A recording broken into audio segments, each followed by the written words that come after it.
Assalamualaikum warahmatullahi wabarakatuh. Kami dari kelompok 2 interaksi antar pribadi akan menjelaskan apa itu seksim. Sebelumnya izinkan kami untuk memperkenalkan diri.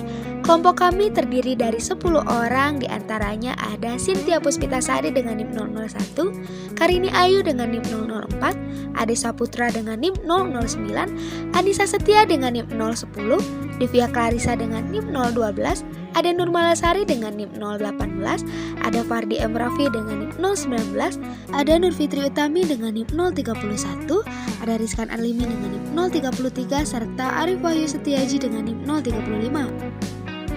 Baik, di sini saya akan menjelaskan tentang definisi seksisme atau seksim.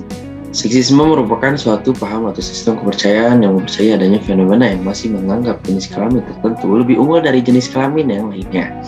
Dalam hal ini, jenis kelamin laki-laki dianggap lebih unggul dari jenis kelamin perempuan. Hal semacam ini tentunya terlihat dari bentuk bahasa yang dipakai oleh laki-laki di dalam berkomunikasi, atau bisa juga terlihat dari monolog seorang laki-laki tentang perempuan, mengandaikan perempuan dengan binatang yang jelek atau dengan benda-benda yang secara pragmatis dan metaforis mengandung nilai-nilai yang negatif tentang perempuan. Secara tersurat dan tersirat, terdapat satu fenomena ya, pemakaian atau pemanfaatan kaum perempuan sebagai objek pembicaraan yang signifikan dan sering menyakitkan perasaan oleh kaum laki-laki. Adapun topik pembahasannya dipayungi oleh konsep bahasa dan perilaku seksis dalam humor yang dikaji dan dari perspektif bahasa dan gender yang terkait dengan kajian wanita. Dalam hal ini dapat diasumsikan bahwa bahasa humor tergolong ke dalam bahasa seksis yang berbentuk monologis atau dialogis, psikoanalitis, sosial, dan perspektif kognitif atau persepsi kognitif. Dilihat dari sasarannya, bahasa humor dapat terbentuk humor etnis, humor seksual, dan humor politik. Bentuk dan jenis bahasa humor seperti itu dipakai untuk tujuan-tujuan atau fungsi yang mengabaikan, merendahkan perempuan dan sejenisnya. Suatu ujaran dapat dianggap seksis apabila penggunaannya mendorong atau mengisyaratkan adanya penekanan terhadap perempuan dan menunjukkan adanya eksploitasi terhadap jenis kelamin tertentu. Dari pernyataan tersebut dapat diinterpretasikan bahwa bahasa seksis pada umumnya diujarkan atau dikomunikasikan oleh seorang laki yang membicarakan perempuan sekitar keperempuanannya. Bahasa seksis juga bisa diujar oleh perempuan terhadap perempuan lain tentang keperempuanannya. Baik, saya Nur Fitri Utami, saya akan menjelaskan mengenai 3 jenis seksisme. Yang pertama ada hostile sexism. Di sini merupakan seksisme bermusuhan yang mengacu pada pandangan negatif terhadap individu yang melanggar peran gender tradisional. Misalnya seperti orang yang meremehkan gadis-gadis ketika mereka memasuki domain maskulin seperti sains atau olahraga. Jadi di sini hostile sexism ini ketika ada seorang perempuan ataupun laki-laki yang melanggar gendernya mereka ataupun ketetapan yang ditentukan sesuai dengan norma-norma di daerah tertentu.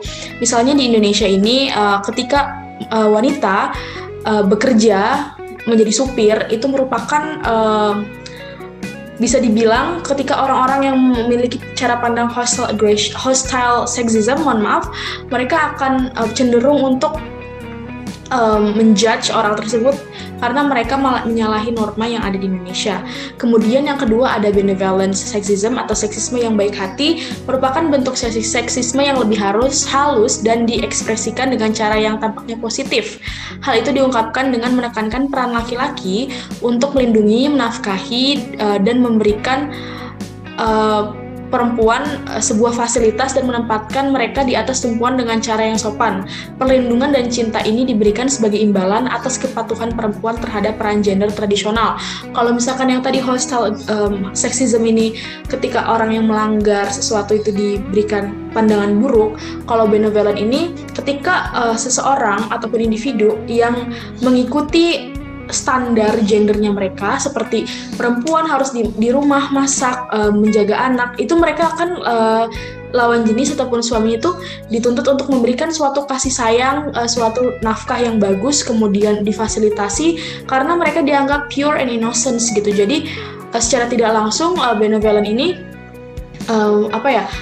memberikan apresiasi kepada wanita karena mereka ataupun laki-laki karena mereka berjalan sesuai dengan gendernya. Tapi ini juga ada impact negatif, yaitu wanita jadi kurang percaya diri akan kemampuannya gitu. Kemudian yang terakhir ada ambivalent sexism. Seksisme ambivalent ini kayak combination of hostile and benevolence.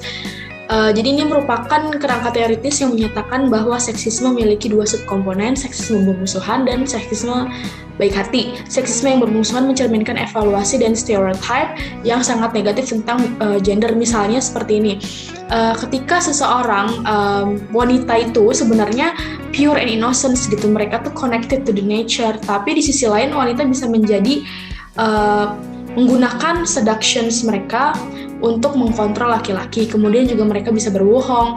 Jadi ketika mereka baik, mereka akan di-treat secara lebih baik. Tapi ketika mereka buruk, mereka akan di-judge, dan itu mengarah kepada hostile sexism. Dan ini ketiga ini tuh bisa menyebabkan, terutama yang hostile ini menyebabkan sexual assault, kemudian sexual harassment. Jadi di Indonesia sendiri pun memang ini sangat relevan di dalam kehidupan kita. Meskipun sudah di era sekarang, tetapi tetap masih banyak orang yang memiliki pemikiran seperti ini.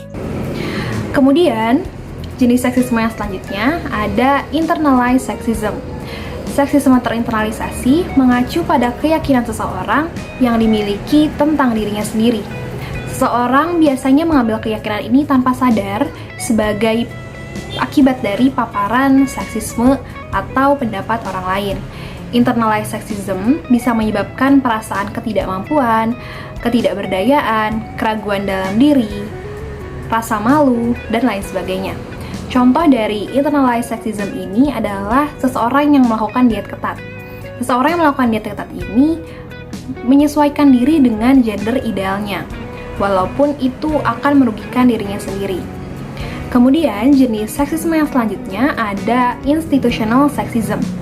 Seksisme institusional merujuk pada seksisme yang melekat dalam suatu organisasi maupun institusi, seperti sistem hukum, sistem pemerintahan, sistem kesehatan, sistem pendidikan, lembaga keuangan, media, dan lain sebagainya. Institutional sexism adalah ketika kebijakan, prosedur, sikap, atau undang-undang membentuk atau memperkuat seksisme. Salah satu indikator yang terlihat di institutional sexism itu adalah kurangnya keragaman gender di antara para pemimpin politik dan juga eksekutif bisnis. Contohnya, pada suatu perusahaan itu biasanya pemimpinnya itu atau yang memiliki jabatan tinggi lebih banyak laki-laki dibandingkan perempuan, meskipun kemampuan mereka itu bisa dibilang sama. Kemudian jenis seksisme yang terakhir adalah interpersonal sexism atau seksisme antar pribadi. Seksisme ini terbentuk selama kita berinteraksi dengan orang lain. Dapat terjadi di tempat kerja, hubungan kita dengan orang lain, dalam anggota keluarga, dan interaksi dengan orang asing. Contohnya misalnya, ketika seseorang berkomentar yang tidak pantas atas pakaian perempuan, yang misalnya perempuan itu berpakaian tomboy, memakai celana, dan lain-lain yang menunjukkan bahwa dirinya itu berpakaian tomboy. Nah, seseorang ini meminta perempuan itu untuk lebih anggun dengan menggunakan rok atau baju yang lebih modis. Nah, ini termasuk interpersonal sexism. Sekian yang bisa kelompok kami sampaikan. Atas perhatiannya kami ucapkan terima kasih.